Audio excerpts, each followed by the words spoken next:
know me, my name's Jake Rowland, and I roomed with Matt for 3 years in college. I want to start by congratulating Matt and Emily on finally making their decision to spend the rest of their lives together. Most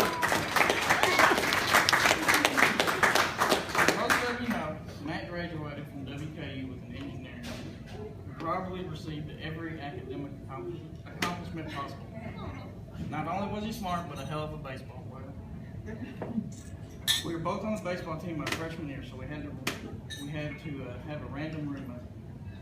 I had no idea what to expect going into this. We talked on the phone a couple times before we first met in Barnes' dorm. Matt probably thought, great, I'm rooming with a dumbass redneck. And I assumed when I saw a little horsey on his shirt, I was going to be rooming with a preppy little nerd. Right. We were going to be complete opposites. Apparently the horse on the shirt was pretty popular at the time, because that's what he got me every year for Christmas. I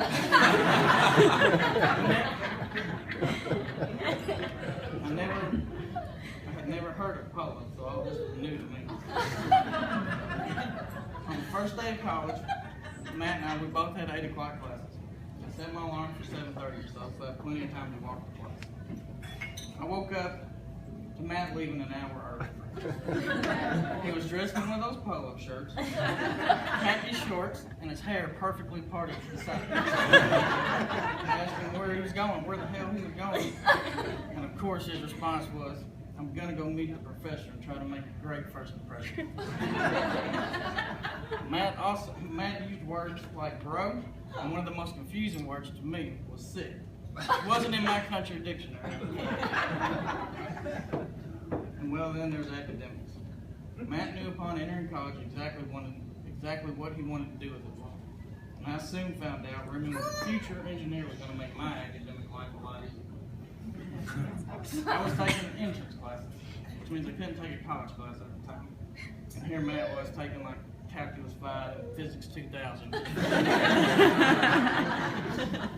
The one thing we did have in common, though, our parents always hooked us up with food and fresh laundry. Lee, she definitely spoiled Matt through college. Matt would eat, and never gain a pound.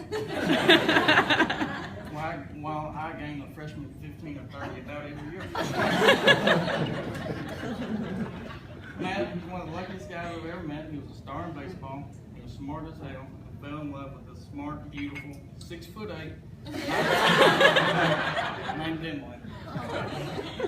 Matt called me in the summer between my freshman and sophomore year. He told me he met a girl he liked and couldn't wait for me to meet her. I drove down to Bowling Green a week or two later and we all went out to eat. I knew that Emily would be sticking around for a while.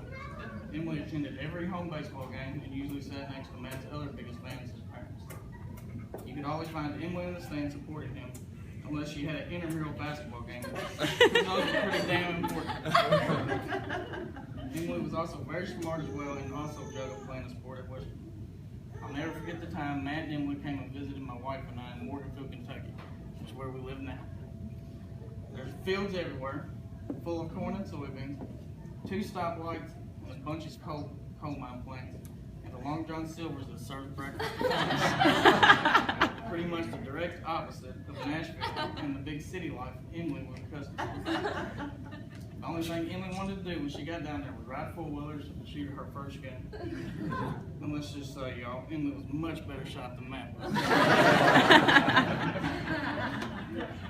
Matt and Emily are both such great people, athletic and smart. I can't wait to see their kids one day. They'll be sick. All jokes aside, I couldn't have asked for a better roommate in college and a lifelong friend. Thanks, Matt and Emily, for letting me be a part of this special day.